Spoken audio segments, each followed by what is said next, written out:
Bonjour.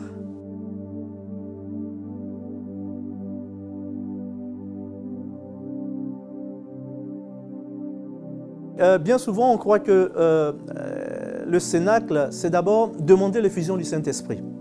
Réclamer le Saint-Esprit, et on a l'habitude d'entendre j'ai déjà reçu l'effusion du Saint-Esprit et donc c'est fini. Non, l'Église est sage. C'est pourquoi chaque année, l'Église nous propose d'entrer dans cette attente du Saint-Esprit, que nous puissions réclamer ardemment le Saint-Esprit dans notre vie, pour que nous puissions être renouvelés, en fait, pour que nous puissions avoir la force de pouvoir toujours mettre nos pas dans les pas du Christ.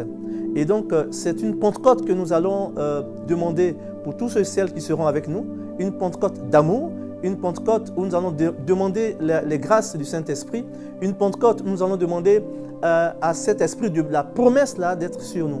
Parce que c'est une promesse. Quand on lit un peu dans le livre de Joël, Joël 3, à partir du verset 1, il est dit « Dans les derniers temps, dit Dieu, je répandrai de mon esprit sur toute chair. De mon esprit sur toute chair. Vos fils et vos filles prophétiseront. » Donc, c'est-à-dire que c'est une promesse. C'est l'esprit de la promesse. Et c'est Dieu lui-même qui nous donne le Saint-Esprit pour que nous puissions avoir la force de marcher dans les pas de Jésus-Christ. Et nous nous souvenons que juste après le baptême de Jésus-Christ, qu'est-ce qu'il va faire? Il sera propulsé, il sera conduit au désert. Et là, par le Saint-Esprit, il sera conduit au désert pour être tenté. C'est pour nous dire que nous avons tous besoin du Saint-Esprit parce que dans la vie de tout chrétien, il y a des tentations, il y a des hauts, il y a des bas. Mais c'est avec la force du Saint-Esprit que nous allons pouvoir tenir.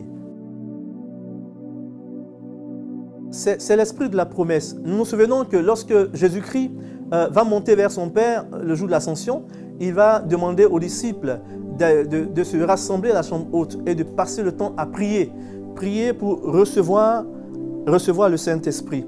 Et c'est juste après la Pentecôte que les apôtres sont sortis pour évangéliser. Et on nous dit que l'Église est née à la Pentecôte.